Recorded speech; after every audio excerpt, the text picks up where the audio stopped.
मुफ्ती साहब के YouTube channels को सब्सक्राइब कीजिए। आस्क मुफ्ती तारिक मसूद। हमारे अहनाफ के उलमा तावीज़ लटकाने को क्यों जायज़ कहते हैं? क्या ये किसी हदीस से साबित है? जबकि दूसरी तरफ अहले हदीस उलमा इसको शिर्क कहते हैं, जो सबसे बड़ा गुनाह है। और इसकी मजबूत दलील भी है कि हदीस में आता है कि जिसने तावीज़ लटकाया उसने शिर्क किया। शमसुर रहमान बन्नू से जनाब शमसुर रहमान साहब, अगर अहले हदीस उलमा कहते हैं कि तावीज़ लटकाना शिर्क है, तो जिस हदीस से वो दलील पकड़ रहे हैं ना, उसी हदीस में रुक़िया को भी शिर्क कहा गया है, यानी दम करना। हालांकि रुक़िया को अहले हदीस उलमा भी मानते हैं कि शिर्क नहीं है। तो पता ये चला कि जिस हदीस में तावीज़ लटकाने को शिर्क करार दिया है, उससे तावीज़ से शिरकिया तावीज़ मुराद है। वो तावीज़ जिसमें कुरानी आयात हों या दुआएं हों, वो तावीज़ हदीस में दाखिल नहीं है, क्योंकि रुक़िया भी जैसे शिरकिया भी होता है और जायज़ रुक़िया, रुक़िया कहते हैं दम करना, तो रुक़िया भी जायज़ भी होता है, शिरकिया रुक़िया भी होता है। तो इसी तरह तावीज़ भी जायज़ भी होता है, शिरकिया भी होता है। तो अहले हदीस उलमा जिस हदीस से इस्तिदलाल करके हर किस्म के तावीज़ को शिर्क कह रहे हैं ना, उसी हदीस से फिर तो हर किस्म का दम दुरूद भी शिर्क हो जाएगा, हालांकि ऐसा नहीं है। तो जैसे रुक़िया की दो किस्में हैं, इसी तरह तावीज़ की भी दो किस्में हैं।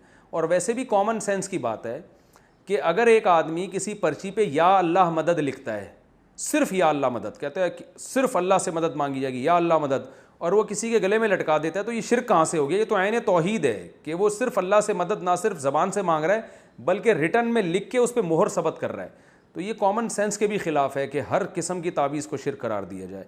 बाकी तावीज़ के जवाज़ के दलाइल क्या हैं, इस पर मैं मुस्तकिल क्लिप रिकॉर्ड करवा चुका हूँ, मैं उसको अभी रिपीट नहीं करूँगा। फिर भी एक बात ज़रूर है कि ये अमल पसंदीदा नहीं है। बहरहाल ये जहन में रखें, अल्लाह से मदद मांगे ज़बान से, पर्ची लिख के लटकाने की क्या ज़रूरत है? बस ज़बान से मदद मांगे, इसकी ज़्यादा फजीलत है, दुआ की फजीलत है। जो लोग तावीज़ गंडों में पढ़ते हैं, तो वो मैंने देखा है उनका ईमान बहरहाल कमज़ोर हो जाता है और वो इसी में लगे रहते हैं। तो इसलिए हमारे उलमा भी इसकी गुंजाइश देते हैं कि अगर लोगों को तावीज़ ना दिया जाए तो वो खालिसतन फिर जाहिल पीरों के पास जाके शिरकिया तावीज़ लेना शुरू कर देते हैं, वरना ये अमल शरीयत में कोई ज़्यादा पसंदीदा नहीं है। नबी सल्लल्लाहु अलैहि वसल्लम ने फरमाया, मेरी उम्मत के 70,000 लोग ऐसे बगैर हिसाब किताब के जन्नत में दाखिल होंगे जो तावीज़ और रुक़िया वगैरह से बचा करते थे। तो इमाम नववी रहमहुल्लाह ने इसकी तशरीह में लिखा है कि जो जायज़ तावीज़ से भी बचते हैं वो इसमें दाखिल हैं। बहरहाल तशरीह में हदीस की इख्तिलाफ़ है। तो अल्हम्दुलिल्लाह मेरा अपना अमल ये है कि कैसी घर में बीमारी आ जाए, कुछ भी हो जाए, मैं अल्हम्दुलिल्लाह कभी पर्ची नहीं लटकाता, ना बच्चों को मैंने कभी तावीज़ लटकाने दिया है। मेरा अपना ज़ाती अमल यही है कि कोई बहुत मजबूर होगा, तावीज़ मांगेगा, तो मैं उसको लिख के दे देता हूँ, क्योंकि कमज़ोर ईमान वाले लोग हैं, तो नहीं दो तो कहीं शिरकिया तावीज़ ना ले ले जाके। अपना अमल ये है कि मेरे जितने बच्चे हैं, मैं ख़ुद भी, घर वाले भी, मैं कभी किसी को तावीज़ नहीं पहनने देता। इसको मेरे यहाँ तो ऐसा है जैसे ये पता नहीं कितना बड़ा जुर्म कर लिया कि भाई हम क्यों इन चक्रों में, तावीज़ गंडों में फलीते पलीतों इन चक्रों में क्यों पड़ें। कोई मैं कभी देखता हूँ बच्चे अपने ननियाल गए, कहीं कोई पर्ची तावीज़ लटका के ले आया, उधर ही मैं ऐसे पकड़ के ऐसे खींचता हूँ उसको, बोलता हूँ कुछ भी हो जाए, भले जिन चुड़ैल भूत ही आ जाए, अल्लाह ना करे, भूत भी आ जाएगा फिर भी तावीज़ नहीं लटकाना, जाओ ऐसी की तैसी। ऐसे इंसान तमीज़ से ज़िंदगी गुजारे, कुछ नहीं होता इंशाल्लाह, कोई जिन चुड़ैल भूत, और फिर जिन चुड़ैल भूत खुद ही अपना रास्ता तब्दील कर लेते हैं, आते ही नहीं। वो देखते हैं ऐसे लोगों को जो इस किस्म के कमज़ोर ईमान होता है ना, वहीं ज़्यादा आते हैं। तो इन चक्रों में ना पड़ें।